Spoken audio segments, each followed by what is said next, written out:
Buenas noches a todos los participantes. Soy Miriam Martínez, soy representante de Ingenium, Escuela de Formación Profesional.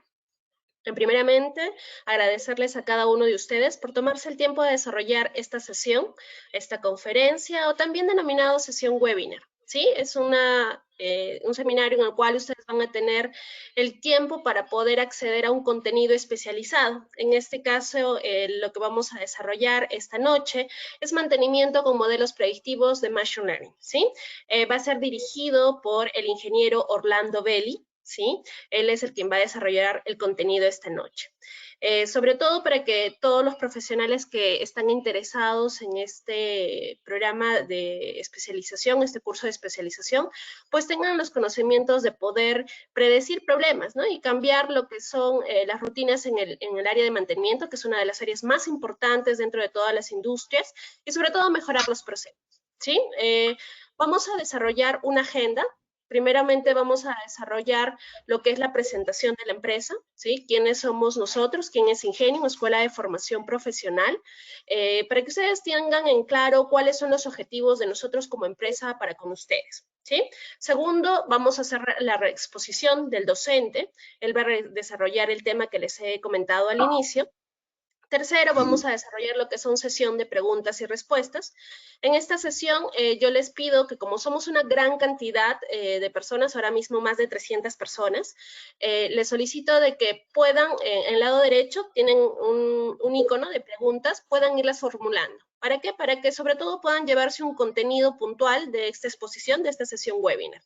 Y finalmente desarrollaremos una encuesta final cuando ya termine esta sesión webinar, que es una retroalimentación que nosotros buscamos de ustedes con referente a esta sesión webinar, ¿sí? ¿Para qué? Para que nosotros tomemos en cuenta todos sus comentarios, porque eso hace que nosotros sigamos creciendo cada vez más como empresa y sobre todo tengamos el hecho de cumplir y satisfacer pues lo que nos comentan nuestros profesionales. Bueno, entonces vamos a iniciar con la primera parte, que es la presentación de la empresa, quiénes somos nosotros. Nosotros, como Ingenium, Escuela de Formación Profesional, muchos de los que están conectados ahora mismo, tal vez son exalumnos nuestros, ¿sí? O también han escuchado de nosotros por las redes sociales, por nuestra página web, ¿sí? E incluso también y sobre todo por comentarios de nuestros alumnos, ¿sí? Que son realmente los profesionales, que son los que ahora mismo nosotros nos recomiendan como una entidad, ¿sí? Ya que venimos ya desarrollando estas sesiones de webinar o sesiones gratuitas ya hace algún tiempo, ¿sí? Sobre todo, ¿por qué? Porque de cierta forma hablábamos de una nueva era en la cual se iba a desarrollar este tipo de capacitaciones, ¿sí? Nosotros definitivamente nos definimos como un equipo multidisciplinario en el cual nuestro objetivo es que nosotros cumplamos con todos nuestros profesionales en que tengan sobre todo un respaldo, ¿no? De profesionales de alta talla, no solo a nivel de docencia, ¿no? Sino también de la experiencia que se requiere para que puedan tener ustedes un manejo de información diferenciada, ¿sí? Para hacerles un poco con referente a lo que son los antecedentes de nuestra empresa y ustedes puedan conocer un poco sobre nosotros, los que no conocen aún sobre nosotros, pues mencionarles que nosotros, esta empresa surgió de un equipo en el cual contaba más de 15 años de experiencia, ¿sí? En lo que es el área de capacitación, y pues veían que existía un tipo de deficiencia en lo que es el área, ¿sí? De capacitación y formación profesional. ¿Sí? Y bueno, lo que se veía en ello definitivamente es que existían diferentes propuestas, ¿sí? Por eso es que se hizo un análisis de lo que son la metodología. Definitivamente en ella pudimos analizar lo que era la capacitación tradicional. Muchos de ustedes, muchos de nosotros ahora mismo, pues hemos desarrollado capacitaciones tradicionales, ¿no? Desde que éramos pequeños, el colegio, ¿no? La educación primaria, secundaria, ¿no? Y hasta también lo que es la universidad y escuelas de posgrado, ¿sí? También hemos visto que, por ejemplo, los beneficios de poder llevar una capacitación tradicional definitivamente pues es la interacción, ¿no? Donde tú puedes conversar con el docente, puedes preguntarle, puedes saber, ¿no?, los conocimientos que él tiene, sus experiencias, cómo podrías tú aplicarlo, que es en realidad la parte del beneficio de una capacitación tradicional. Y ustedes que están ahora mismo conectados, pues me darán la razón de esto. Sin embargo, también vemos las desventajas. ¿Cuál es la desventaja? La desventaja, definitivamente, en aquel tiempo, cuando se hizo el análisis de estos antecedentes, se analizó que los tiempos pues, eran muy ajustados, sobre todo para profesionales que trabajaban en lo que es el área de mantenimiento. El área de mantenimiento es un área muy validada en lo que es la industria, ¿sí? Sobre todo por el aporte que dan. Y en este sentido veíamos que eran profesionales que tenían sus tiempos muy ajustados, es decir, podrían, no sé, decir a una hora que salgamos, no sé, 7 de la noche, pero esto a veces no se ajustaba, ¿no? Y a veces nos inscribíamos, y seguramente les ha pasado mucho a ustedes profesionales que están conectados, que les ha pasado de que se inscribieron a una capacitación tradicional, pero fueron a la primera clase, a la segunda ya llegaron un poco más tarde, y la tercera clase pues ya lo dejaron, ¿no? ¿Por qué? Porque de repente ya no se daba el hecho de que no sabían en qué capacitación estaba, ¿no? Porque no hay el hecho de cierta forma emparejar el conocimiento, ¿sí? Entonces, en ese sentido, también analizamos lo que es la otra capacitación, que ustedes deben estar viendo también en sus pantallas, que es lo que es la capacitación grabada, ¿no? Que también se creó basado en esto, en las deficiencias que les acabo de comentar. Y en esta capacitación grabada, ¿cuál era el beneficio? Bueno, el que podían conectarse desde cualquier lugar, ¿no? Se daba la modalidad online. Sin embargo, si bien es cierto, ayudaba mucho en lo que es el espacio, ¿sí? Y para aquellas personas que por motivos de trabajo no podían desarrollar la capacitación tradicional por sus horarios, ¿no? Sin embargo, ¿qué ocurría en ese momento? ¿No? Se dio de esta forma porque no tenían la facilidad que ahora mismo nosotros tenemos, ¿no? Que es el Internet, ¿sí? El servicio de Internet se ha vuelto uno de los servicios más básicos, ¿sí? Y esenciales para todos. Entonces ahora ya no pasa esto, ¿no? Entonces, en ese sentido, el hecho de llevar una capacitación grabada en esta nueva era, en este nuevo ciclo, pues sería completamente innecesario. ¿Sí? ¿Por qué? Porque tenemos capacitaciones en tiempo real, donde podemos tener un manejo de información actualizada, ¿sí? Y en ese sentido nosotros decidimos ser una de las primeras empresas en Perú en el cual les diera una propuesta diferente, ¿sí? Es decir, hacer una fusión en el cual ustedes puedan estar conectados en tiempo real y desarrollar una sesión en vivo, ¿sí? Donde podamos sacar el máximo beneficio de una capacitación tradicional y el máximo beneficio de una capacitación online, no siendo grabada, obviamente, ¿sí? Y en ese sentido, pues hay cosas que como empresa decidimos que sí requería hacerse, que sí requiere hacerse de manera presencial y otras que no. Entonces me gustaría que vean también este video que también les muestra ello, ¿sí?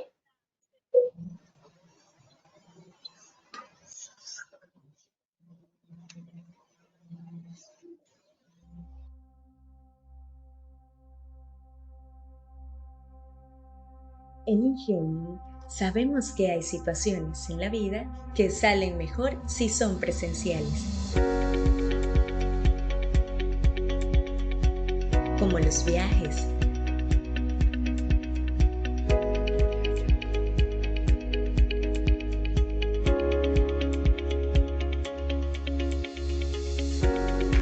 como dar las gracias. Buenas tardes, ingeniero Ricardo Martínez. Soy Wilman Andía, gerente general de Ingenio, una escuela de formación profesional, y he venido con mi equipo para darle las gracias. Buenas tardes.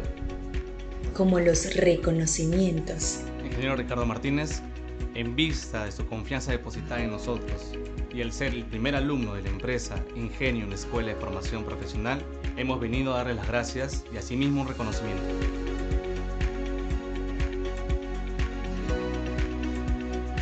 Bueno, me siento agradecido, muy alegre por haber recibido este presente, por el estudio que he recibido. Muchas gracias, ingeniero. Todo esto sale mejor si se hace presencialmente, pero la capacitación no. Porque con la metodología online, en tiempo real, podrás interactuar con tus compañeros de clase como si estuvieras en un salón tradicional, desde la comodidad de tu casa u oficina. Soy economista, especializado en operaciones y logística. Actualmente trabajo más de 15 años para SB Trading, empresa líder en la importación de venta y distribución de productos orientales en el Perú, atendiendo a miles de negocios, supermercados, restaurantes y hogares en el país. Les saluda Johnny David Chirino Salampa, ingeniero industrial de profesión, administrador de empresas. Ingenium cuenta con 3 ventajas competitivas en el mercado. El alumnado tiene un seguimiento constante y bastante fuerte por parte de una coordinación académica y una interacción continua por parte del docente, siendo esto una ventaja en el mercado y además una buena inversión de enseñanza para ustedes. La segunda ventaja competitiva que cuenta Ingenium es el nivel de especialización en sus capacitaciones, que les permiten y están desarrollados bajo un enfoque de necesidad en el mercado. La tercera ventaja competitiva que ofrece Ingenium es la modalidad interactiva, ya que ofrece un modelo de capacitación en tiempo real. Los profesionales de hoy en día no tenemos tiempo y el tráfico de Lima nos dificulta asistir o llegar a clases. Por otro lado, el llevar también clases online pregrabadas no ayuda a despejar dudas ni darle dedicación a lo que uno estudia.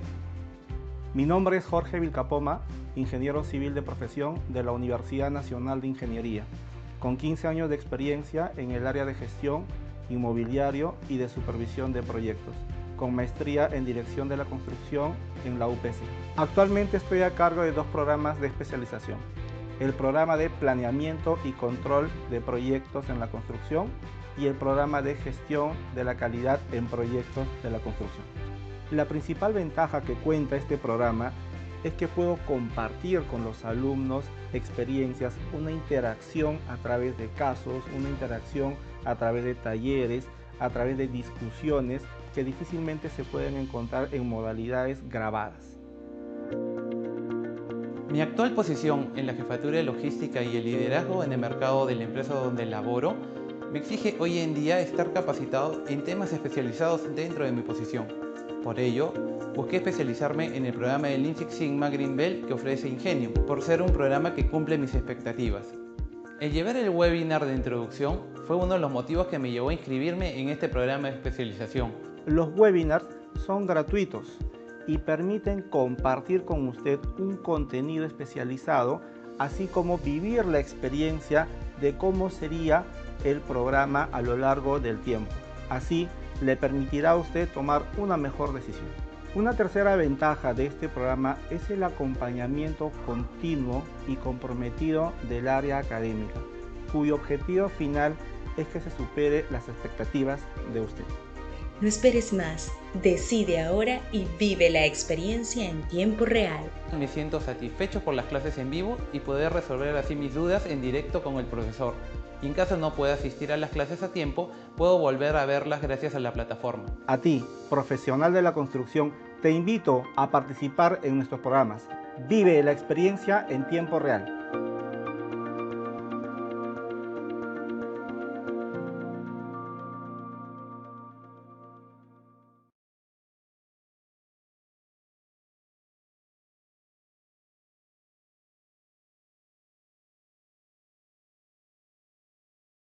Perfecto, como ustedes han podido ver en este video, definitivamente hay cosas que la empresa vio que definitivamente requieren hacerse de manera presencial y otras no. Sí, en ese sentido hicimos lo que es la fusión de una capacitación online en vivo, en la cual los beneficios definitivamente pues es sacar el máximo provecho de una capacitación tradicional y una capacitación online. ¿Sí? Es decir, por ejemplo, ahora mismo no podemos habilitar los audios, sin embargo, en los programas de especialización y cursos de especialización de Ingenium Escuela de Formación Profesional, pues sí, se habilitan lo que son los audios, ¿sí? Donde ustedes puedan también mostrar sus cámaras web, mostrar sus pantallas, donde ustedes puedan debatir con referente a fijar conocimientos, de lo que es la capacitación en concreta, como ustedes también han podido notar en lo que es el video. Nosotros tenemos diferentes capacitaciones en diferentes áreas, ¿sí? Y con ello, pues definitivamente el hecho de que nosotros busquemos la máxima satisfacción con referente a la calidad de servicio que les ofrecemos a todos nuestros profesionales, es sobre todo para que ustedes estén altamente calificados. De esta forma, ustedes puedan obtener un manejo de información que los diferencie de los otros profesionales. Y ahora mismo, pues es lo que se ve, ¿no? En lo que son las diferentes industrias, en la cual están validando mucho los profesionales que están con un manejo de información que les dé un aporte, ¿no? Al crecimiento. En este sentido, para seguir con lo que es la agenda, le voy a dar el pase al ingeniero, ¿sí? Para que puedan seguir con lo que es la siguiente parte de la agenda, que es el desarrollo del tema. Y conmigo vamos a regresar con lo que es las preguntas para que ustedes puedan absolver las dudas, las consultas que tengan al respecto. Les sugiero que las vayan ustedes realizando a medida que se va gestionando lo que es el tema de desarrollo para poder apoyarlos. ¿Sí? Ingeniero Orlando, ¿me escucha?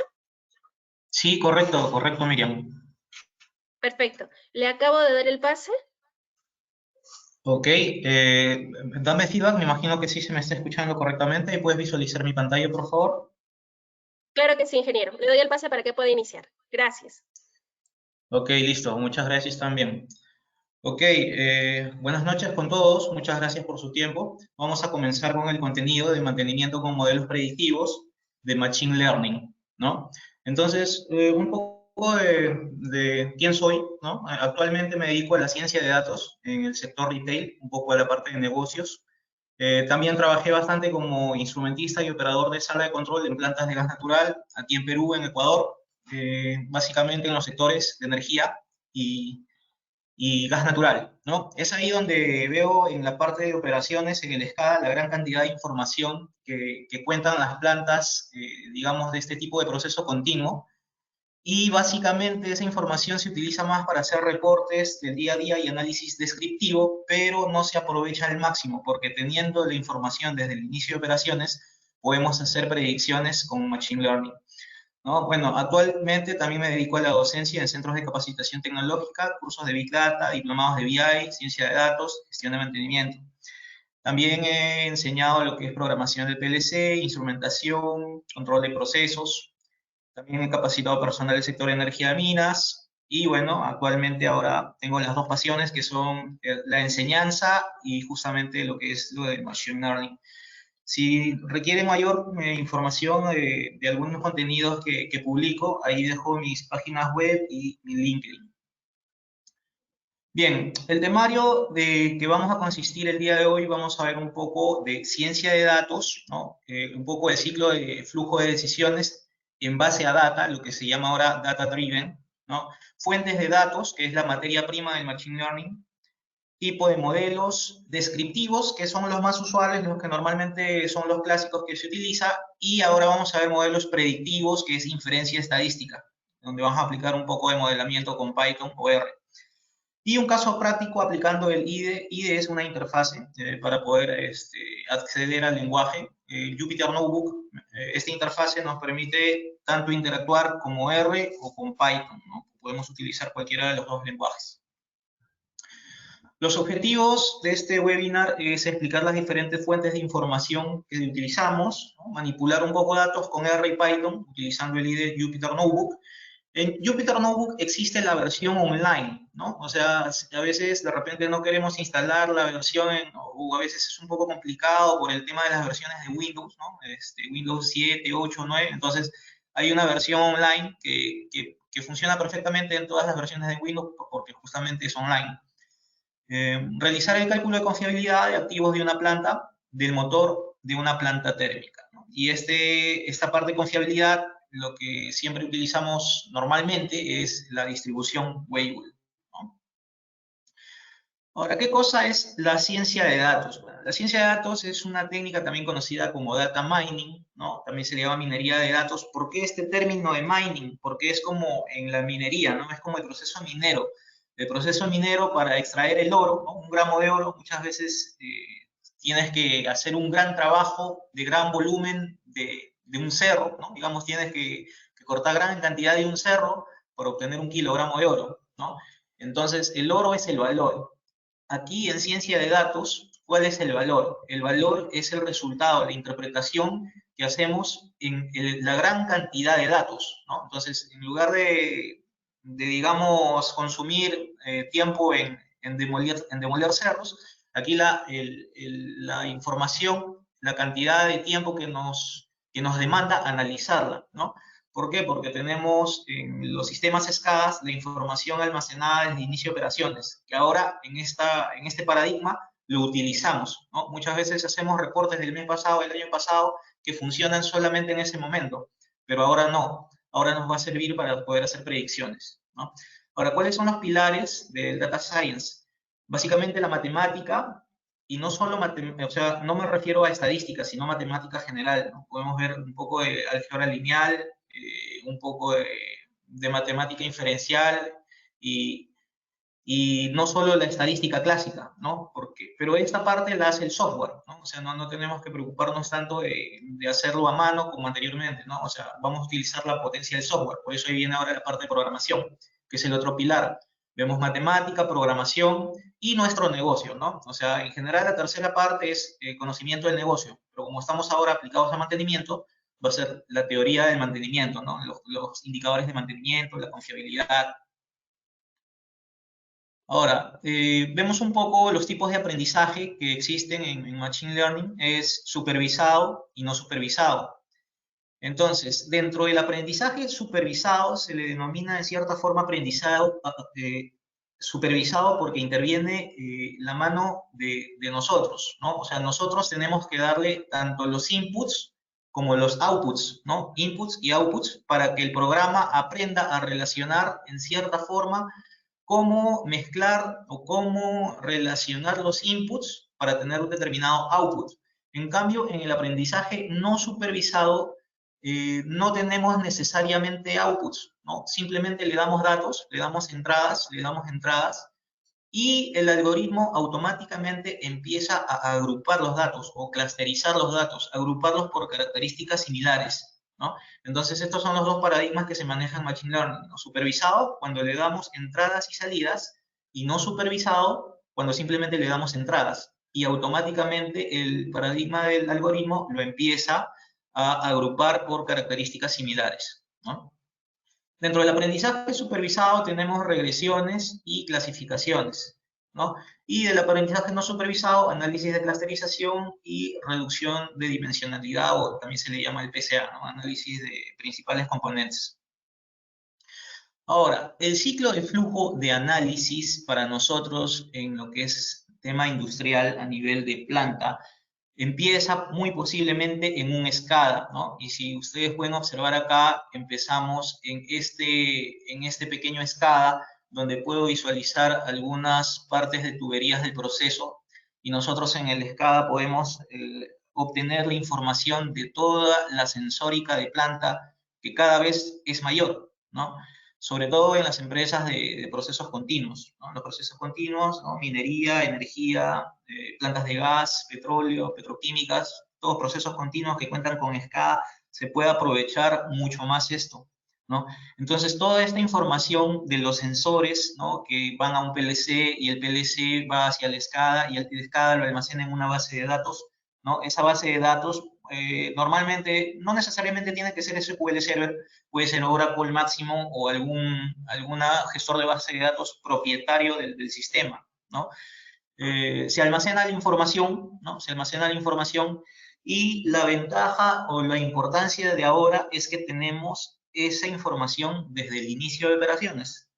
Entonces, si tenemos la información desde el inicio de operaciones, es aquí donde viene pues la pregunta o el paradigma de lo que se le llama Big Data, ¿no? Big Data es grandes volúmenes de información. O sea, si mi planta empezó a operar hace 10 años y la resolución del registro es cada minuto, imagínate cuánta cantidad de información tengo por analizar para poder hacer modelos de predicción en los diferentes puntos utilizando los diferentes sensores, ¿no? Entonces, ya el Excel no es suficiente, ¿no? El Excel ha sido una buena herramienta, un buen amigo por mucho tiempo, pero digamos, ya no soporta más que 1 millón de registros, y aún así, con estas herramientas del Power Pivot y el Power Query que soportan más de 1 millón, igual el archivo se hace extremadamente pesado, y es un poco más lento hacer análisis, ¿no? Porque Excel hasta hace poco era la herramienta principal de BI, pero ahora, digamos, con este poder computacional que tenemos ahora casi todos al alcance de nuestras manos por las computadoras y laptops, podemos utilizar el poder de la programación y el computacional que tenemos, ¿no? Podemos utilizar R y Python, son las dos herramientas emergentes de mayor tendencia que actualmente están liderando lo que se llama Machine Learning. La ventaja de estos software es que son gratuitos, ¿no? Son open source, ¿no? Tú lo bajas de internet gratuitamente, el R está en la versión 4.0 y el Python me parece que está en la versión 3.7, entonces cada vez que se actualiza lo bajas de manera gratis, se actualiza de manera gratis, ¿no? Lo único que tienes que saber es cómo utilizarlo. Todo lo que utiliza R, todo lo que puedes hacer con R y con Python es, digamos, lo que podías hacer con Excel, pero súper potente, ¿no? Multiplicado o elevado a la 100, digamos, porque es toda la cantidad. En principio que puedes analizar grandes volúmenes de información, ¿no? No es una base de datos, porque muchas veces se confunde que R y Python son base de datos, no, sino que tú puedes importar o leer tablas directamente de SQL Server o de archivos planos, TXT, inclusive puedes leer Excel, pero de volúmenes muy grandes de información porque lo almacena en objetos que se llaman data frames. Esos objetos data frames son como tablas de Excel, pero son tablas temporales, no son tablas que se quedan ahí perennes, porque si no ya se convertiría pues en un motor de base de datos y nuevamente caeríamos en el tema de que se hace pesado y lento. Entonces estas tablas temporales tú puedes analizarla para poder hacer predicciones y al final poder extraer, después de explotar la información, un reporte con información muy valiosa, ¿no? Puedes hacer tus algoritmos de clasificación y regresión y ahora vamos a ver un poco de caso práctico para que se vean cómo podemos utilizar R y Python en una planta térmica de un caso real, ¿no? Bien, entonces, una vez que he hecho mi análisis de este gran volumen de información en SQL Server, yo ya puedo hacer un reporte más pequeño, que ese reporte ya lo puedo exportar a Excel o también ahora es muy conocido el Power BI, ¿no? El Power BI, digamos, es la herramienta que está ahora también reemplazando en muchos casos el Excel, porque tú puedes hacer dashboards interactivos de manera dinámica, de gran impacto, de manera muy rápida, más rápido que lo hacías con Excel, ¿no? Entonces, ¿todo esto para qué me sirve al final? Todo esto me sirve para tomar decisiones, ¿no? Estas decisiones, al final, ¿en qué van a repercutir? Van a repercutir también, en cierta forma, en nuestro proceso y de esta forma hacemos un ciclo y una mejora continua, ¿no? Esa es la idea inicial, ¿no? Es la idea inicial. Pero ya la idea, más o menos tendencia futura, es que estas decisiones inclusive sean automáticas, ¿no? O sea, estas decisiones nosotros las tomamos, pero al final y al cabo, si son decisiones que salen de un algoritmo, ¿no? Ese algoritmo puede también inferir directamente y hacer las decisiones y tomarlas directamente para hacer los ajustes directamente en planta, ¿no? Entonces ya esto se haría casi, todo este ciclo se haría automático, ¿no? Y eso es lo ideal. Y ya esto en algún momento, igual es tendencia, en algún momento se va a llegar a eso, ¿no? Es como tener un controlador gigante que controla, es como tener un controlador PID de todo tu proceso, de toda tu planta, ¿no? Que controla toda tu planta. En vez de tener controladores independientes, ¿no? Es como tener eso. ¿Y qué cosa es lo que está trabajando ahí? Los algoritmos. Los algoritmos son los que están tomando las decisiones, ¿no? Para mejorar la eficiencia de planta, para trabajar, aumentar la confiabilidad de la planta, para aumentar la disponibilidad y todo esto. Ahora, acá, las fuentes de datos. Las fuentes de datos, como les indiqué anteriormente, en nuestro caso, en la parte industrial, ¿no? Viene de los PLCs, de los buses de comunicación, de los buses Silvas, ¿no? De los buses Modbus, o toda la información que se capture en los PLC y eso vaya al SCADA, ¿no? Se almacena en un almacén que se llama Data Warehouse, ¿no? Y la ventaja a nivel industrial que nosotros tenemos es que casi toda la data es estructurada, ¿no? O sea, existen dos tipos de data estructurada y data no estructurada. La data no estructurada puede ser consiste en mails, puede ser consistente también en mensajes de voz, de audio de WhatsApp, en posibles, si tenemos una página de la empresa, de ahí también podemos obtener inputs y eso es data estructurada. Es no estructurada, ¿por qué? Porque porque no está almacenada en tablas como la información que nosotros tenemos de planta. Toda la información que tenemos de planta del SCADA se almacena de manera estructurada en tablas de SQL, ¿no? Entonces ya tenemos ahí nosotros en la parte industrial esta parte de no estructurado, estructurado ya avanzado en cierta forma, ¿no? Luego, ¿qué más tenemos? Tenemos información de los ERPs, como el SAP. Tenemos también información posiblemente si tenemos servicios de cloud computing en Amazon Web Services o Azure o cualquier sistema de cloud computing que tengamos. También podemos tener información de la nube.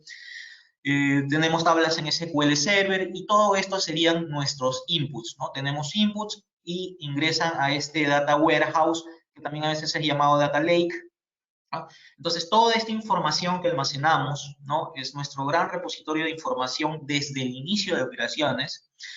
¿Y esto para qué me va a servir? ¿No? Esto al final me va a servir para yo poder hacer modelos predictivos, ¿no? Podemos tener, este es mi Big Data con el cual yo voy a trabajar de manera local, ¿no? Puedo trabajarlo de manera local o también puedo trabajarlo en la nube, ¿no? Estos modelos, algoritmos de Machine Learning, también pueden estar directamente en la nube y contratar el servicio simplemente para verlo de manera online. Así como ver el SCADA, ¿no? Así, en vez de ver solo las variables del proceso, también, aparte de verla a tiempo real, ver la proyección para poder saber cuándo va a fallar, ¿no? Entonces, ya estaríamos viendo a futuro, ¿no? En el SCADA vemos los datos a tiempo real.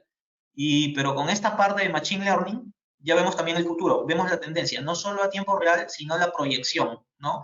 Y saber cuándo va a fallar pues, un rodamiento, ¿no? Porque podríamos ver si las vibraciones están aumentando hasta llegar al nivel 3, por ejemplo, en los sensores de detonación que existen en algunos motores de combustión, ¿no? Entonces, todo el poder que nos da Machine Learning es ver, ¿no? Va bastante ligado a lo que es mantenimiento predictivo, ¿no? Mantenimiento predictivo es justamente predice con herramientas predictivas como cámaras termográficas, ¿no? Análisis vibracional, pero esto de acá es de todos los componentes, ¿no? No solo de las cámaras termográficas, no solo del análisis vibracional, no solo del ultrasonido, sino de cualquier sensor que tengamos, por ejemplo, un transmisor de temperatura, ¿no? Que podemos visualizar la temperatura de repente en el escape de una turbina de gas natural, ¿no? Ver si la temperatura va en aumento o la temperatura que existe pues, en los sistemas de lubricación de esas turbinas. Entonces, de cualquier sensor podemos hacer la predicción, ¿no? Entonces, para eso necesitamos manejar series de tiempo, redes neuronales, y que son, digamos, algoritmos más complejos que una regresión lineal simple, ¿no? Ahora, los tipos de modelos de datos, tenemos modelos descriptivos, digamos que son los que normalmente trabajan, casi todas las plantas manejan este paradigma, ¿no? El descriptivo es que con la información que se tiene hasta el instante, se hacen reportes diarios, reportes semanales, puede comparar cuánto fue la producción, mismo día, mismo mes, con el versus mes anterior, mismo día, mismo mes versus el año anterior, ¿no? Esto se tiene, esto es bastante utilizado, ¿no? Podemos ver pues los indicadores, los KPI, el OEE, el tiempo, velocidad, confiabilidad, ¿no? El MTTR, el MTBF, y todo esto, digamos, es un paradigma clásico, ¿no? Ahora, ¿dónde está la potencia del Machine Learning? El Machine Learning viene la potencia, antes de decirles eso, acá veo, por ejemplo, les pongo un ejemplo, ¿no? Que he hecho en Power BI. Estos son datos reales de una planta real que opera pues en esos lugares donde ustedes pueden visualizar, ¿no? Esto es una pantalla, obviamente, pero si les mostrara el Power BI real, esto va a ser dinámico. Yo podría pues manipular acá cuánto fue el OEE, el TBC y la eficiencia pues en el 2020, en el mes de enero, el día tal. Entonces, si ustedes se dan cuenta, yo ya puedo almacenar información histórica y de manera rápida visualizar en qué momento ha caído o en cuál de estos puntos, ¿no? Acá yo en país puedo seleccionar en Perú, en Ecuador, en dónde quiero puntualmente ver, pero igual, esto sigue siendo descriptivo, ¿no? Esto sigue siendo descriptivo, esto es fácil porque esto se almacena en una base de datos y solo jalo la información, ¿no? Porque el Power BI tiene esa función de poder comunicarse con el SQL Server y rápidamente, digamos, acceder a información en cualquier momento, ¿no? Puedo saber quién fue el supervisor, qué línea, en qué turno estuvo, ¿no? Entonces, se hace una identificación muy rápida en dónde estamos más bajos, se puede hacer un ranking, dónde estamos más altos. Y ahora, esto es algo también que veo que no utilizan mucho el Power BI a nivel industrial, al menos, o sea, en la parte que me refiero en planta, ¿no? Pero el Power BI, si bien es cierto, es una herramienta BI de Business Intelligence, pero también puede ser utilizada a nivel de planta, ¿no? Entonces, vemos aquí el poder que tiene de ver datos históricos del año de repente de 5 años hacia atrás, 10 años hacia atrás, desde donde yo tenga la data, ¿no? Inicial. Ahora vamos a la otra parte que son modelamiento de datos predictivos, ¿no? Aquí estamos en el poder de Machine Learning, ¿no? Es predecir la falla para evitar de que ocurra, porque si yo ya sé cuándo va a ocurrir, yo puedo tomar acción previamente, ¿no? Y evitar de que ocurra, ¿no? Hacer la parada antes de que ocurra. Es la evolución del mantenimiento preventivo, porque estoy usando modelos predictivos, ¿no? Monitorizando las variables, ¿no? Y acá, bueno, pues es importante esta gráfica que nos indique en modo de operación y en modo de reparación, ¿no? Donde vemos una variable tipo discreto, ¿no? Que tiene dos estados, o operando o en reparación, pero aquí también vemos los tiempos, ¿no? Este T1 que se le llama el time up, y este TR, que es el tiempo de reparación o time down. Estos tiempos discretos, ¿no? Estos tiempos discretos, al final me van a servir para yo poder hacer una curva de confiabilidad, porque al final lo que voy a hacer es analizar estos tiempos, hacer histogramas, y puedo hacer pues este tipo de modelos, ¿no? Voy a poder hacer mi curva de densidad, y normalmente se ajustan a Weibull cuando vemos el tema de mantenimiento. Esto de aquí también vemos la clusterización o diagrama de Jackknife, perdón. El diagrama de Jackknife que nos permite ver cuáles son los elementos críticos, no críticos, ¿no? Podemos ver en una matriz de dos ejes alta confiabilidad, o si no, la indisponibilidad versus el MTTR, ¿no? Eso vamos a ver un poco cuando vemos la parte práctica también, cómo podemos hacerlo en Python o en R. Y luego acá vemos la probabilidad de fallos acumulados, ¿no? Entonces, cómo estas partes que son discretas, de ceros y unos aparentemente, ¿no? Porque tiene solo dos estados, me permite hacer todo un análisis estadístico de manera inferencial, de tal forma que yo pueda saber cuál es la probabilidad de falla en el tiempo, ¿no? Y si ustedes ven acá esta curva celeste, todas las curvas de probabilidad acumulada de fallos son regresiones logísticas. Desde el punto de Machine Learning son regresiones logísticas, porque son sigmoides, ¿no? Y una sigmoide es un modelo de clasificación binaria, ¿no? O sea, o falla o no falla. Y si lo vemos en algunos otros aspectos, pues, de otro tipo de negocios, pues, o compra o no compra. Si lo vemos en la parte de medicina o así, en términos fríos, o vive o muere, ¿no? Es una clasificación binaria. O tiene cáncer o no tiene cáncer, ¿no? Entonces, vemos que los modelos Machine Learning están aplicándose en todos los aspectos.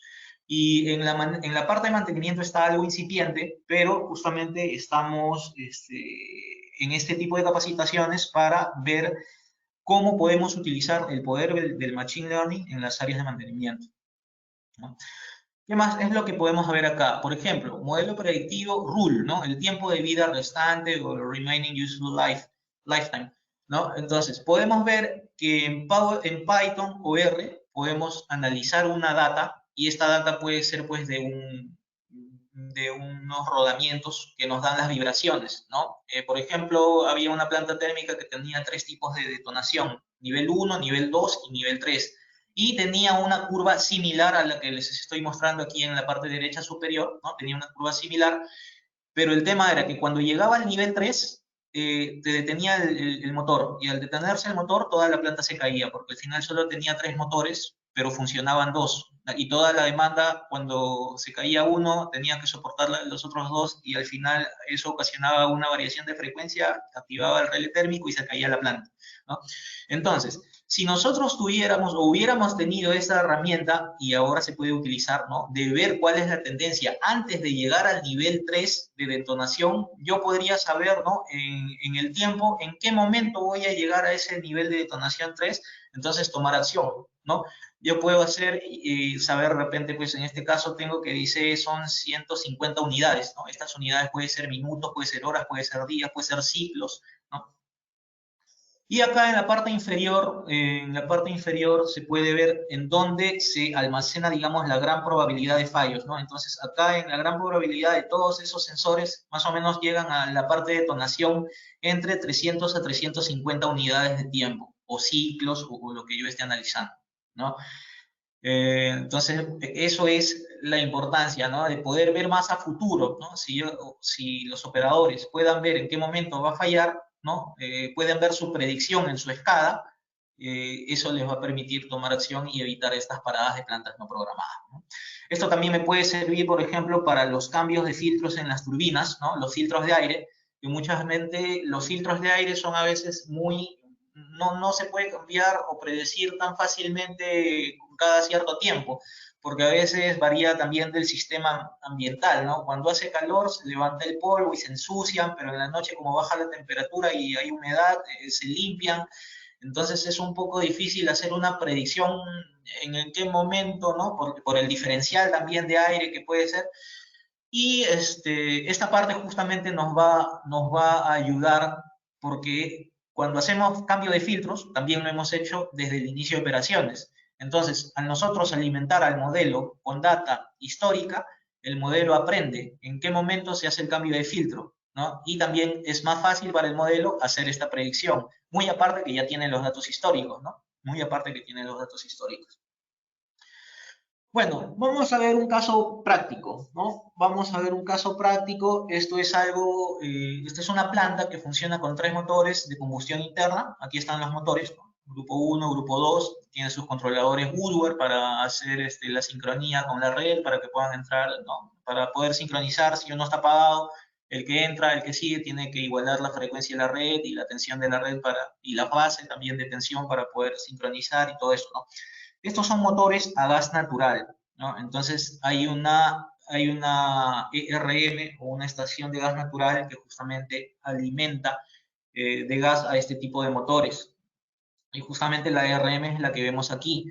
Entonces, si ustedes pueden ver toda la cantidad de sensores que tenemos, toda la cantidad de información, nosotros podríamos hacer las gráficas de presión de gas natural, flujo de gas natural, y sabiendo cómo se ha comportado la presión y flujo, ¿no? También predecir si es que se va a parar o va a continuar o va a fallar la planta, ¿no? También tenemos en la parte de medición, medidores emitter. No necesariamente tiene que ser un medidor volumétrico, también puede ser un medidor básico. Esos medidores básicos pueden ser de dispersión térmica, ¿no? La diferencia entre un volumétrico y un másico es que el másico, al medir masa, es más exacto, ¿no? Porque mide directamente los moles de gas que pasan por la tubería. En cambio, los volumétricos hacen una conversión, ¿no? Le tienes que dar la cromatografía, ¿no? La composición cromatográfica del gas natural para una tabla fija, o si tienes un cromatógrafo, lo lee directamente. También transmisores de presión y temperatura para que conviertan el flujo que va a una determinada presión y una determinada temperatura, lo convierten a un flujo estandarizado, que normalmente es una atmósfera y 15 grados centígrados o 60 grados Fahrenheit, ¿no? Pero bien, o sea, acá lo que importa es las tendencias, o sea, toda la cantidad de información que tengo yo para poder predecir. Si bien es cierto, ustedes ven acá las tendencias, pero estas tendencias son hasta tiempo real. Pero acá yo no puedo ver cuándo va a parar, ¿no? Entonces, con Machine Learning vamos a tener la tendencia futura y con cierto grado de exactitud, ahora no necesariamente es así infalible, ¿no? O sea, va a haber ciertos grados de error, ¿no? Machine Learning tiene un grado de exactitud, como la regresión lineal, ¿no? Las regresiones lineales tienen un R cuadrado pues de 80%, 90%, o sea, quiere decir que tiene un 10% de posibilidad de error, pero eso al menos ya te está acotando, ¿no? A que no tengas nada, te está dando una visibilidad. Acá también vemos, por ejemplo, las tensiones y frecuencias, ¿no? De una planta de generación, ¿no? De energía, cómo va, y vemos qué ha pasado aquí en esta parte donde está lineal, ¿no? Vemos que es más constante. De esta forma yo puedo visualizar cuando es más constante la tensión y la frecuencia, en este periodo de tiempo quiere decir que la planta ha operado en modo isla, ¿no? En modo isla, los parámetros de generación son más estables. La frecuencia es casi 60 Hz, perfecto, y la tensión es ajustada por el gobernador, ¿no? Entonces, esto es, aquí se puede ver rápidamente que está operando en modo isla, ¿no? Y bueno, se puede saber también en qué fecha ocurrió. También podemos graficar la cantidad, hacer una distribución de la frecuencia, y acá podemos ver que la generación está generando como media por debajo de 60 Hz, ¿no? Porque vemos que la curva normal está un poco más hacia la izquierda, ¿no? Entonces, ¿esto para qué nos sirve? Para poder ajustar los límites de qué cosa, de nuestras protecciones, ¿no? Las protecciones que nosotros ponemos, la límite máxima, límite superior, inferior, todo esto nos sirve. ¿Y con qué almacenamos esto? La gran cantidad de datos lo almacenamos en una base de datos, y esto se analiza también pues, con R o Python, se hacen las curvas para poder hacer los ajustes de los relés, ¿no? Y bueno, esto es un gráfico de barras que me muestra, pues esto digamos son los datos reales, y aquí la curva verde, la distribución normal gaussiana, es pues el modelo teórico, ¿no? Pero igual, este modelo teórico se ajusta a los datos reales y vemos incluso que está un poco por debajo de la frecuencia nominal que debe ser 60 Hz. Entonces acá nosotros inclusive podemos ajustar la generación a subir un poco el set point de frecuencia para que la frecuencia esté un poco más centrado a lo que debe corresponder. Ahora vamos a ver un poco cómo utilizar R y Python para calcular la confiabilidad de motores de combustión, ¿no? En principio, lo que vamos a hacer es, voy a utilizar TXT, o sea, un archivo TXT o CSV, teniendo en cuenta que también se tiene la conexión directa de SQL, pero ahorita como no estoy en planta, no tengo la conexión directa de SQL, esa información la he bajado en un TXT, y voy a leer ese TXT. Ese TXT entra a Python o puede entrar a R, dependiendo con qué lenguaje ustedes se sienten más cómodos, ¿no? Pues son muy parecidos ambos, ambos hacen lo mismo, ambos hacen Machine Learning, redes neuronales. Lo único que varía pues es cómo lo haces el código, ¿no? Es como programar un PLC Allen Bradley y programar un PLC Siemens, ¿no? Al final los dos son PLC, los dos tienen input, los dos tienen output, los dos tienen entradas análogas, tienen entradas discretas, tienen módulos PID, dependiendo del modelo de PLC que utilices, ¿no? Entonces, ambos hacen lo mismo, lo único que varía es un poco la sintaxis de programación, ¿no? Entonces, yo meto mis datos del SCADA, ¿no? En el SCADA me dice, Juan, yo quiero saber de repente las horas de time up para poder hacer mi confiabilidad, filtro mis datos de time up, este TXT solo me muestra los time up, lo meto a Python, y Python va a hacer la distribución Weibull, ¿no? Hace la distribución Weibull, hace los histogramas, que son los histogramas son la data real, la curva roja es la data teórica, y al final corremos un ajuste, hacemos un ajuste, bondad y ajuste para saber los parámetros de la distribución Weibull, y aquí vemos que los parámetros son, el de forma es 1.9 y el de escala es de 53 para este caso, ¿no? Vamos a ver un poco cómo es el tema del código.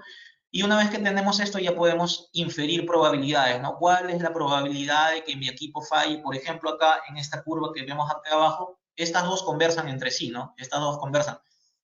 Acá lo que nos importa para saber la probabilidad de fallo es el área bajo la curva, pero en este curva de confiabilidad, en la parte inferior, para saber la probabilidad de fallo, no vemos área bajo la curva, sino vemos directamente el eje Y, ¿no? Acá vemos dos curvas. La curva roja es la probabilidad de fallos acumulados, ¿no? La probabilidad de fallos acumulados en el tiempo justamente aumenta porque es obvio, ¿no? Mientras aumente el tiempo, la probabilidad de fallo es mayor.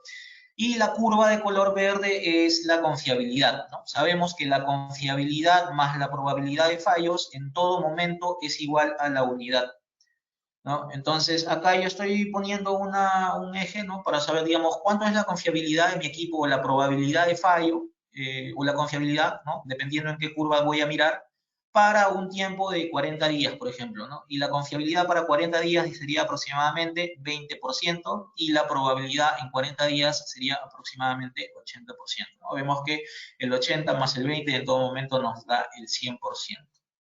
Ahora, ¿cómo vemos esto? Vamos a ver un poco la parte práctica. ¿Cómo vemos cómo es el entorno Python, ¿no? ¿Cómo es el entorno Python? El entorno Python para Jupyter Notebook es de esta forma, ¿no? O sea, el Jupyter Notebook es como simplemente un intérprete, ¿no? Es una interfase. Al final, tú puedes utilizar alguna interfase con la que te sientas más cómodo. Python trabaja también con la interfaz Spider.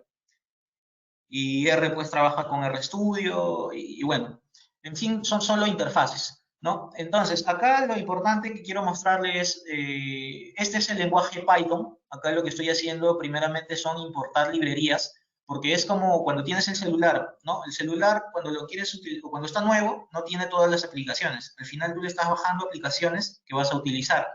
Lo mismo hacemos con el Python, ¿no? Entonces, si nosotros queremos trabajar con confiabilidad, con mantenimiento, con estadística inferencial, vamos a bajar ciertas librerías, ¿no? ¿Por qué? Porque hay innumerables librerías. Tú puedes hacer Machine Learning con cualquier tipo de programación. Si tú subieras programar de repente en C, también podrías hacerlo. Pero la ventaja de esto es que las librerías te facilitan la vida, ¿no? O sea, tú bajas la librería justamente para que tu código sea sencillo y ya no tengas que hacer, pues, mayor esfuerzo, ¿no? Y eso es la ventaja y lo rápido que es aprender Python, ¿no? Es bien rápido porque básicamente te manejas a base de librerías. ¿Quieres confiabilidad? Ah, te bajas una librería. ¿Quieres estadística inferencial? Te bajas una librería. ¿Quieres otra cosa? Te bajas una librería. Entonces, la programación ahora se hace más fácil porque normalmente ya estas aplicaciones existen en todo el mundo. Entonces, ya no tienes que crear nada. Simplemente jalas la librería que quieres y editas ciertas cosas, ¿no? Entonces, normalmente yo manejo plantillas, ¿no? Y las plantillas le varío uno u otro parámetro dependiendo, pues, de lo que estoy analizando, ¿no? Es como los variadores de velocidad. Los variadores de velocidad, pues, te viene a veces con 200, 300 parámetros, pero al final tú simplemente varías, con que varías 4, 5, 6, te funciona, ¿no? Igual, R, Python tienen infinidad de librerías, infinidad de casos de aplicaciones, pero con tal que tú ajustes o importes 5 o 4 librerías, con eso es suficiente para tu aplicación. ¿No? Entonces, como habíamos visto en la PPT, ¿qué cosa es el primer paso? Importar la data desde un TXT. Entonces, acá yo creo objetos, o sea, de repente la primera vez que ven un poco código es un poco incómodo tal vez al comienzo, pero como les digo, esto es fácilmente aprendible porque se maneja a base de librerías nada más. Al final, esto te puede quedar como una plantilla y le varía simplemente algunas cosas, como por ejemplo acá, importar data, ¿no? Acá lo que estoy haciendo es crear objetos, ¿no? Este es un objeto, una variable que se llama datos, tipo data frame, y acá lo que estoy haciendo es leer mi archivo txt. Y en este txt, data3.txt, en este archivo plano, es donde yo tengo mis uptime, ¿no? Ahí yo, o también puede ser directamente la dirección de un SQL Server o una información que ha salido del SCADA. Pero básicamente este archivo plano me da la información de operaciones del SCADA, que se almacena en SQL o cualquier otro gestor de base de datos. Esto de aquí, básicamente estoy mirando cuántos registros tengo. Entonces, pueden ver que tengo 1000 registros, ¿no? Normalmente, cuando trabajamos y queremos hacer una curva Weibull, a veces tenemos solo 20 datos, ¿no? Los ejemplos que veo en Excel son 20 datos, 30 datos, ¿no?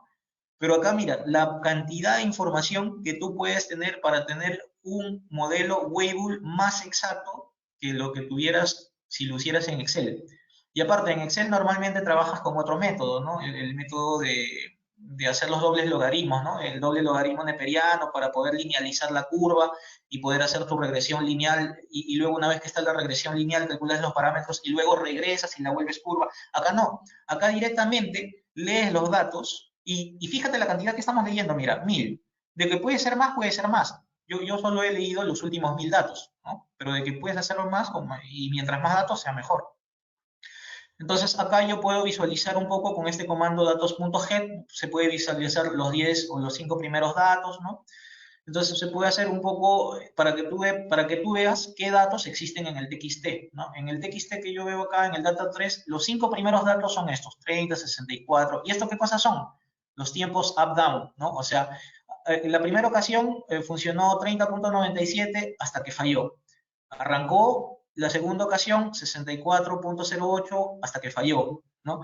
La tercera vez 36 y así hasta que falló. Y yo tengo 1000 de esos datos, ¿no? Entonces, la exactitud que estoy dando a mi modelo es bastante alta, con 1000 datos. Es como, ¿no? Es como el método Monte Carlo. El método Monte Carlo, mientras más cantidad de datos corres para tu modelo y tu simulación sale más aproximada a los datos reales. Entonces acá simplemente estoy haciendo una transformación, ¿no? de dataset array. O sea, estos conceptos de qué cosa es un dataset, qué cosa es un array, esto se aprende fácilmente. O sea, de repente ahorita lo que más me importa, más que sepan el código, es qué cosa es lo que hace, ¿no? Este código me sirve para poder hacer el ajuste. ¿Qué cosa es el ajuste? El ajuste es, meto los datos al modelo y el ajuste lo que hace es darme la curva teórica con los parámetros Weibull, ¿no? Entonces, Yo meto los datos al modelo, a Python, y Python me dice, mira, esos datos que me has dado de tu TXT se ajusta un modelo Weibull con un parámetro de forma de 1.94 y un parámetro de escala de 53,72. Si recuerdan el parámetro de forma, ¿qué cosa era lo que me decía? ¿No? Si el parámetro de forma es menor a 1, la planta es nueva. Si es igual a 1, la planta es medianamente adulta. Si es mayor a 1, como en este caso, ya la planta tiene más de posiblemente 10 años. Y esto también está relacionado con los mantenimientos, ¿no? Cuando es menor a 1 es full correctivo, cuando es cercanamente a 1 es preventivo, y cuando es mayor a 1 es predictivos. No, es teoría un poco de mantenimiento. Y este 53, ¿qué cosa me está indicando? Ese 53 tiene más sentido si lo miramos acá con el histograma, ¿no? Miramos acá el histograma y el 53 por dónde está, aproximadamente por acá, ¿no? Ese 53 lo que me está diciendo es que en ese valor más o menos tengo el 53% de probabilidades de fallar. O sea, la probabilidad de falla para el día 53 es de 62,3% aproximadamente, ¿no? Pero esto es calculable al final y al cabo. Si yo quiero calcular para cualquier momento en específico, pongo el comando calcular, la probabilidad de fallo o la confiabilidad, que es el complemento, y al final corro y voy a tener el valor que deseo, ¿no? Entonces, yo puedo graficar, en principio, meter el TXT, ajustar, obtener los valores de alfa, ¿no? Del parámetro de forma, el parámetro de escala, ver los datos reales, que es este histograma, ver la curva teórica, que es la curva de color rojo, y lo que más me importa también es ver las curvas de confiabilidad, ¿no? Las curvas de confiabilidad normalmente son estas de acá. La confiabilidad, que es la que aumenta en el tiempo, ¿no? Hasta que llega a ser 100%, y para este caso, lo que podemos ver, ¿no? Para este caso, en la curva de confiabilidad, lo que podemos ver es que ningún activo, ¿no? Ninguno de los motores supera los 140 unidades de tiempo, si está en días, horas, dependiendo cómo haya sido, ¿no? No supera las 140 unidades, ¿no? O sea, falla sí o sí. La probabilidad de fallo es 100% a las 140 horas. Ninguno supera estos 140 días, por ejemplo, ¿no? Por eso su confiabilidad para 140 días es cero, ¿no?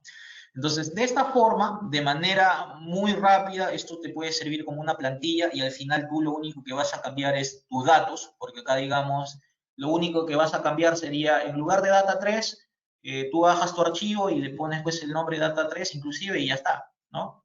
O le pones data Weibull, data de escala, o data del compresor, y bueno, lo único que cambia es esto, y al final puedes utilizar esto para calcular tu probabilidad de fallos acumulados de ese activo, o de un componente de ese activo, ¿no? Y lo que también va a variar, ¿qué cosa es? La cantidad de registros, ¿no? Porque yo acá tengo una cantidad de 1000 registros y en tu caso tú podrías tener, pues no sé, la cantidad de registros que quieras analizar, 200, 300, 2000, no sé, los que fueran, ¿no? Entonces, este es más o menos lo que hace un cachito, una muestra, ¿no? De lo que está haciendo Python acá con la parte de Analytics, para calcular la confiabilidad, que por ejemplo en RCM se habla bastante de confiabilidad y ven mucho este tema de calcular la confiabilidad de los activos. Lo puedes hacer de manera muy rápida con Python. Esto también lo puedes hacer directamente con R, pero acá voy a utilizar, por ejemplo, este otro ejemplo, utilizo R. ¿Cuál es la diferencia? ¿Cómo sé cuál es R y Python? Porque fíjate, o sea, si ustedes se dan cuenta, el entorno es muy similar, pero acá dice una R, ¿no? Entonces voy a utilizar ahora el lenguaje R, y acá dice este es el Python, el símbolo de Python, ¿no? Entonces, el lenguaje de R es ligeramente similar, pero igual al final es código aprendible y te puede quedar como plantillas, ¿no? Entonces, de esta forma yo puedo ver cómo hacer un diagrama de Jackknife, ¿no? ¿Se acuerdan? El diagrama de Jackknife es el que me sirve para clusterizar, en este caso desde el punto de vista Machine Learning se llama clusterizar, o sea, formar grupos de activos que están críticos, indisponibles, no críticos, que tienen alto MTTR o alta indisponibilidad, ¿no? Entonces, yo puedo, acá yo he metido manualmente para trabajar con pocos datos. También si quieres trabajar con pocos datos, los puedes introducir manualmente. Acá yo estoy introduciendo manualmente el TTR, el time to repair, ¿no? El tiempo de reparación, ¿no? 469, 427, acá. Este elemento TTR, este elemento ítem, cuando tengo varios elementos dentro de una variable, esta variable se llama vector. O sea, un vector es una variable que contiene varios elementos dentro de sí. Entonces tengo este vector TTR, tengo este vector total fallas, y tengo acá ítem, que he creado un vector que es una secuencia del 1 al 8. Esto es equivalente a que yo escriba, voy a comentar. Para hacer comentarios es hashtag. Eso es equivalente a que yo diga ítem es igual a un vector. Para hacer un vector en R se pone la columna C, o la letra C, y pongo los elementos. O sea, acá quiero 1, 2, 3, 4, 5, 6, 7, 8. ¿no? O sea, esto que dice secuencia del 1 al 8 es idénticamente a que yo lo escriba así. ¿no? Digamos, acá está, digamos, por extensión, y digamos, acá está por comprensión. ¿no? Es un poco el lenguaje. Entonces, y si quiero visualizar qué cosa tengo dentro de cada parte, bueno, simplemente le pongo el nombre. Ahora, para correr alguna celda, por ejemplo, esta celda, si quiero correr, simplemente pongo Shift Enter y va a correr. ¿Cómo sé que está corriendo? Porque aquí aparece un asterisco, si se dan cuenta, ¿no? Hay un asterisco y cuando aparece el número quiere decir que ya terminó de ejecutar. Entonces, ha creado estas variables. Si quiero visualizar la variable TTR, hago lo mismo, entonces ejecuto y me va a mostrar los valores que yo les puse inicialmente aquí, ¿no? Y son estos valores. Entonces, de esta manera yo ingreso valores manualmente. Acá con Python he ingresado los valores directamente con un TXT porque son 1000 valores, entonces va a ser una gran cantidad de tiempo estar ingresando valores uno por uno, ¿no? Ahora, si yo tengo una tabla directamente que contenga todos estos valores, lo puedo ingresar también directamente leyendo la tabla, ¿no? Entonces, con estos vectores yo puedo crear data frame y vemos que este data frame es una tabla, como la que ven acá. Esa tabla consta de ítem, de TTR y total fallas, ¿no? Entonces, una vez que yo tengo variables, yo ya puedo hacer cálculos. Ya puedo hacer cálculos, porque yo les dije que esto es como un Excel. En Excel ustedes si quieren sumar, dividir, ¿no? Acá hacen otra columna y ponen quiero dividir esto entre esto, sumar tal cosas, y bueno, acá también se puede hacer lo mismo. Entonces voy a hacer un poco eso.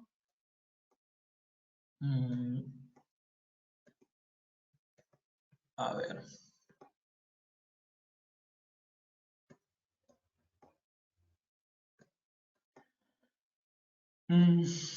Bien. Tengo también como dato que el uptime total, ¿no? Ha sido este valor. Si yo almaceno el tiempo de operación en horas, parece que eso está en horas. ¿Por qué? Porque el total de horas en el año son cerca de 8000 tantas horas, ¿no? Entonces, el tiempo total de operación es 5230. Acá, ¿qué cosa estoy creando? Fíjate, acá yo estoy creando, mis datos originales, digamos, que he creado a manera de tablas son estos. Claro, inicialmente empecé como vectores, pero luego los junté y los hice una tabla. Luego, ¿qué cosa estoy haciendo acá? Mira, estoy calculando una nueva columna que se va a llamar MTTR. Y voy a crear acá una columna, esa columna, ¿no? La voy a crear y voy a decirle, esa columna MTTR va a ser igual, ¿no? Va a ser igual a ¿qué cosa? Va a ser igual al TTR dividido entre el total.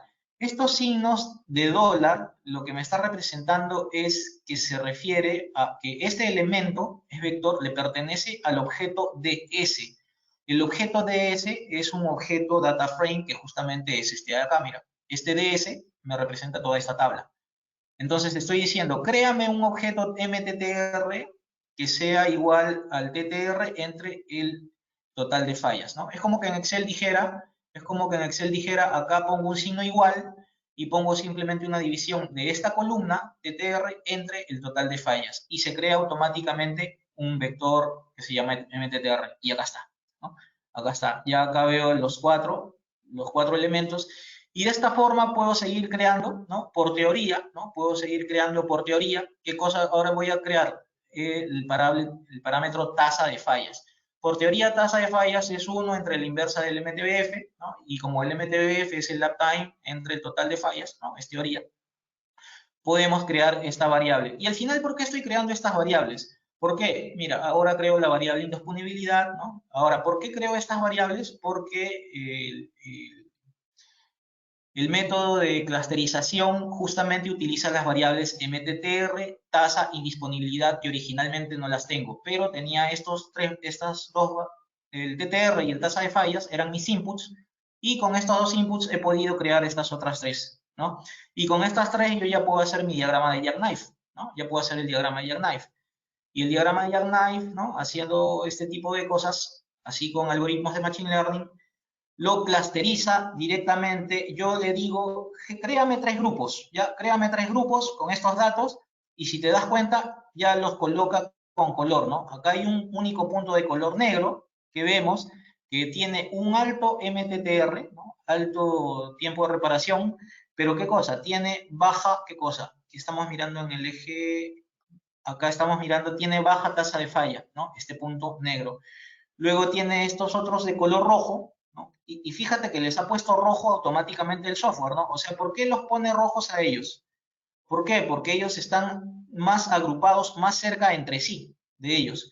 Y acá pone 2 de color verde. Entonces, ha clusterizado automáticamente el software en 3 grupos, ¿no? El grupo que tiene alto MTTR pero baja tasa de fallas, hay otro grupo que tiene baja tasa de fallas y bajo MTTR, y hay otro grupo que tiene alta tasa de fallas pero bajo MTTR. Entonces, yo con estos grupos, con estos equipos, yo ya puedo tomar acciones y estrategias independientes con cada uno de ellos, ¿no?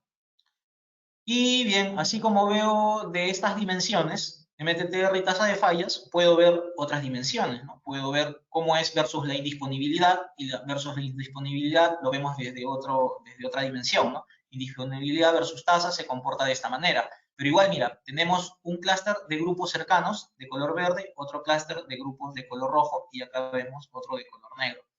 Y así podemos verlo desde todos los ángulos posibles para tener un mejor criterio al momento de tomar decisiones, porque la estrategia para elementos que tienen alta o baja indisponibilidad, o alta y baja MTTR, va a ser diferente, y ya voy a poder, digamos, customizar o personalizar mis acciones para cada elemento, y no a todos los voy a meter en el mismo saco.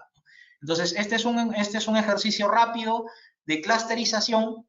Hemos hecho un ejercicio rápido de Weibull, que es bastante utilizado en lo que es confiabilidad.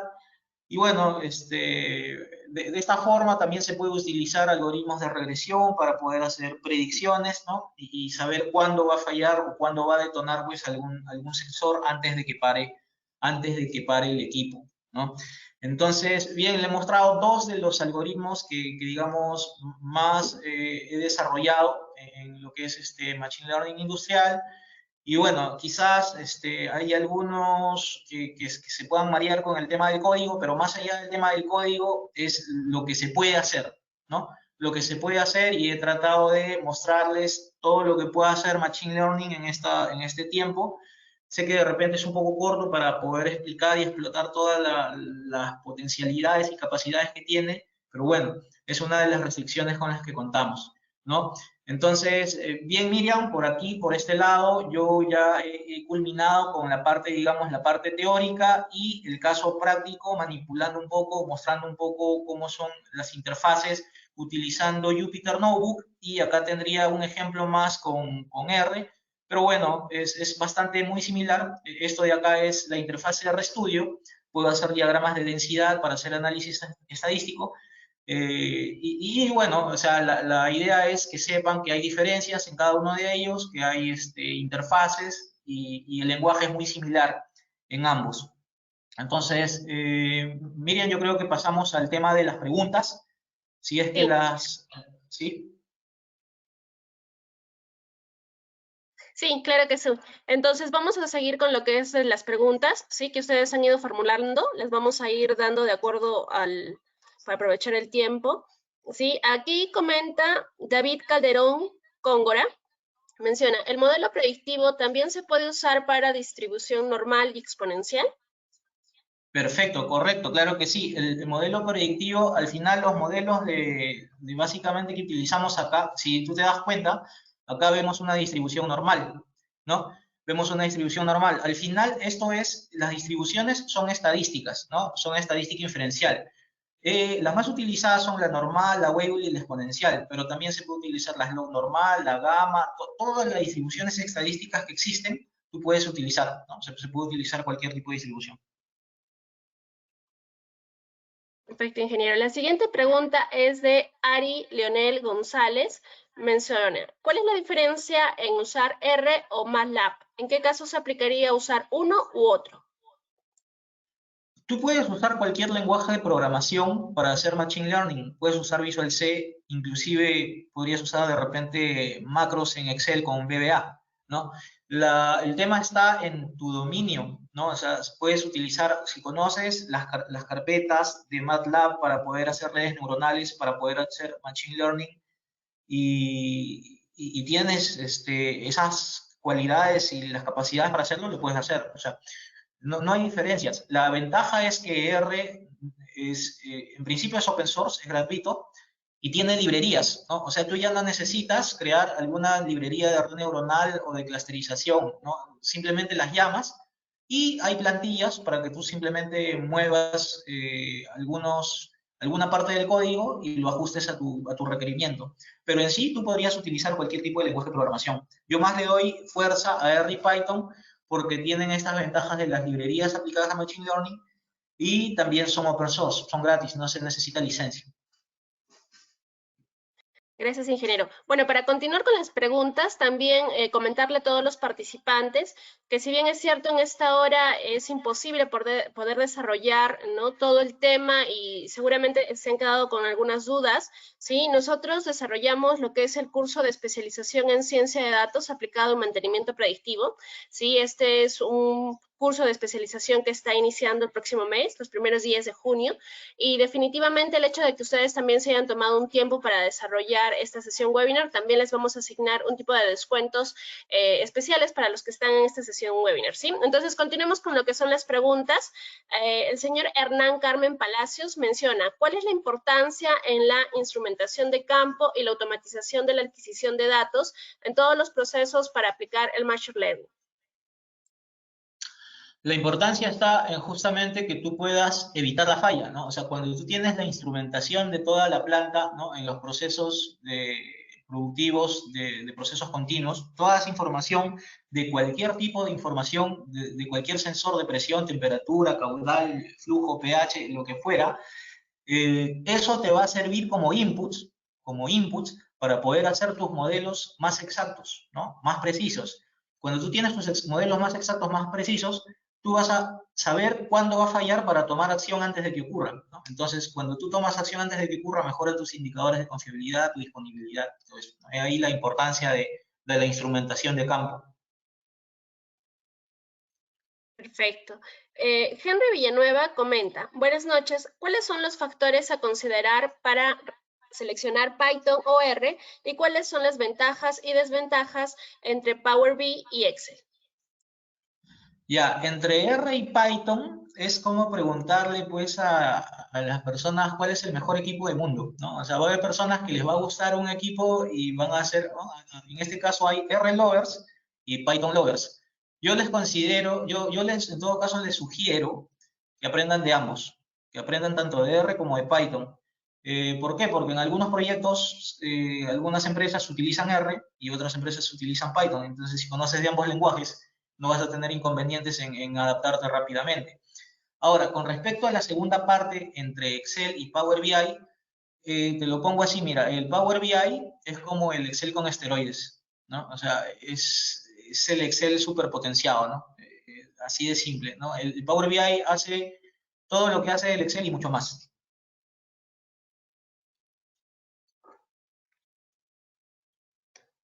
Perfecto. La siguiente pregunta menciona, ¿mediante qué protocolo de comunicación se envían los datos de diversidad de sensores?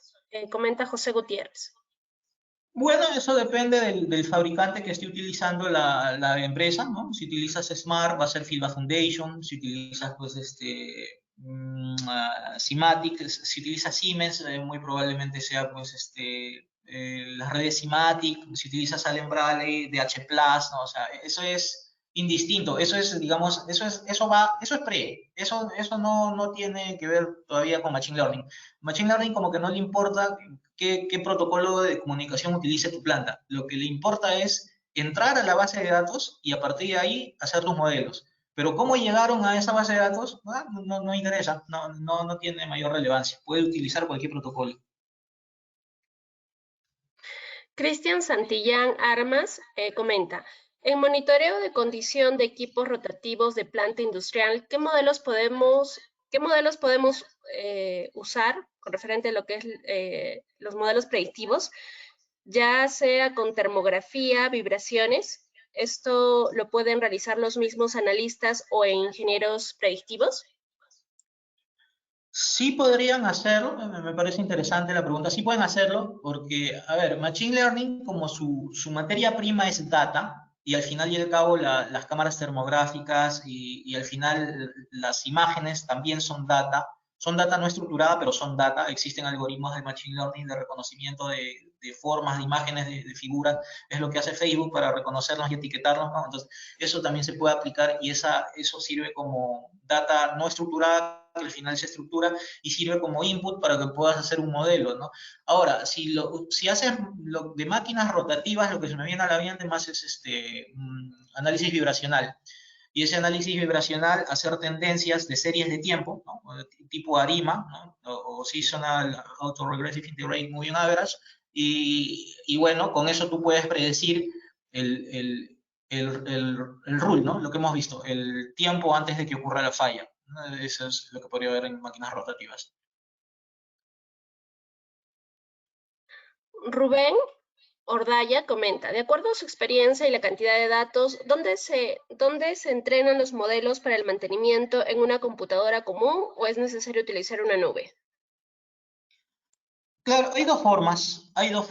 Puedes usarlo en una PC o en una laptop. Es mejor que si es dedicada de una persona, de un analista que justamente solo se dedica a hacer machine learning o ciencia de datos en la planta, ¿no? Es preferible que sea una laptop potente, ¿no? Que tenga, pues, siquiera, pues, un i7 mínimo, ¿no? Y también la otra opción es que sí lo puedes hacer en la nube. En la nube en la nube sí te va a costar porque, o sea, vas a utilizar, inclusive creo que hay versiones gratuitas, pero con sus restricciones. Puedes usarlo en cualquiera. Yo personalmente he usado la versión local, ¿no? Porque utilizo R, utilizo Python, yo mismo hago los algoritmos, yo mismo hago los paradigmas, algoritmos, yo mismo capturo la información de SQL Server porque el servidor que tengo es local. Pero si quieres escalarlo a la nube, tienes que ya también, aparte de implementar un sistema de ciberseguridad de tus datos, ¿no? Hacer una pasarela que te conecte tu servidor local a un servidor de la nube con con cualquiera de estas empresas que ven como Azure, como los de IBM. Hay muchas empresas que ofrecen estos servicios que escalan tu servidor a la nube, ¿no? Podrías utilizar cualquiera con el que te sientas más cómodo, ¿no? Alonso Solís comenta, ¿qué herramienta puedo utilizar para determinar el tipo de distribución para una falla? Para hacer distribuciones de falla, básicamente primero haces un histograma, y ese histograma lo vas a meter a Python o a R, a cualquiera. Y R va a analizar y te va a decir qué tipo de distribución es. Te va a decir, ah, mira, tus datos son normales, tus datos son Weibull, tus datos son exponenciales, tus datos una distribución gamma, ¿no? Entonces, no es que tú digas cuál es mejor que otro, sino cuál es tu realidad, ¿no? Tú metes los datos y R te dice, mira, tu realidad es esta. Ahora, esa realidad se puede ajustar muchas veces a 2 o a 3 distribuciones. No es que se ajusta solo únicamente a una, ¿no? Se ajusta a 2 o a 3, entonces tú puedes tener 2 o 3 modelos y luego probar cuál de ellos es mejor. Fernando Burga comenta, buenas noches, ¿esta herramienta se tendría que aplicar en procesos netamente automatizados? Este proceso, o sea, nuevamente, ¿no? La materia prima de Machine Learning es los datos, ¿no? Los datos. Entonces, se puede aplicar en cualquier proceso donde tú tengas datos. Ahora, si no tienes datos, no podrías aplicarlo, ¿no? Ese es el tema. O sea, no interesa si es automatizado o no automatizado. Normalmente, claro, los procesos continuos son automatizados y es mayor probablemente que tengas datos. Pero si tu proceso no es automatizado, también, claro, va a correlación. Es difícil de que tengas datos, ¿no? Pero más que si es automatizado o no es automatizado, la pregunta sería, donde tengas datos, ahí puedes aplicar Machine Learning. Daniel Pérez comenta, ¿el análisis de gases de combustión lo consideran como una técnica predictiva? El análisis de gases de combustión, sí podría ser porque eso normalmente lo hace una empresa externa, a menos que tengas un medidor de gases de combustión en línea, ¿no? Dependiendo de la forma que tú tengas, porque al final, si tú tienes, lo ideal sería eso, que tengas un medidor de gases de combustión en línea y tengas la cromatografía de eso en línea y tengas la composición. Entonces, con esa composición tú podrías hacer una mezcla estequiométrica para poder tener una mejor eficiencia en la combustión y más eficiencia en la generación de energía, ¿no? Si tienes eso, sí, al final, como te digo, son datos y esos datos los metes a un modelo y el modelo te da pues, un resultado.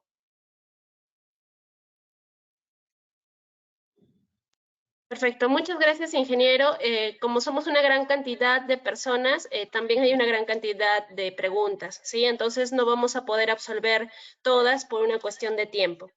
Sin embargo, estas van a ser referidas al área comercial, el cual se va a comunicar con ustedes para absolver sus dudas, sus consultas y poder apoyarles. Y sobre todo también darles información más completa sobre el curso de especialización en ciencia de datos aplicado al mantenimiento predictivo.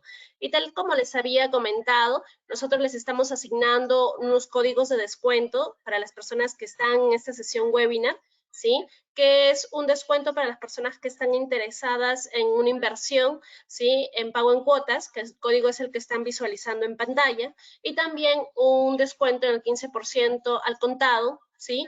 Que es el que están visualizando en la pantalla. En este caso, les sugiero que puedan anotarlo o que de repente puedan tomar una captura de pantalla, ¿sí? Recordarles que es un 10% en cuotas, ¿sí? Que es 10 MAN P Web y un descuento, el 15% de descuento, que es 15 CD MAN Web. Adicional a ello, comentarles que también se les va a enviar una certificación, ¿sí? Online a todos los que están en esta sesión webinar, ¿sí? A sus correos que han dejado ustedes registrados. ¿Sí? Ingeniero, muchas gracias por el tiempo que se ha tomado en poder desarrollar esta sesión y compartir sus conocimientos, y también a todos los que han estado conectados en esta sesión webinar. Nosotros nos vamos a comunicar, o el área comercial se va a comunicar con ustedes para poder apoyarlos, y los que estén interesados en poder capacitarse y poder llevar este curso de especialización, pues también tomen la decisión de poder hacerlo y hacer una inversión. ¿Sí? Muchas gracias, que tengan una buena noche. Muchas gracias, Miriam. Gracias por todo.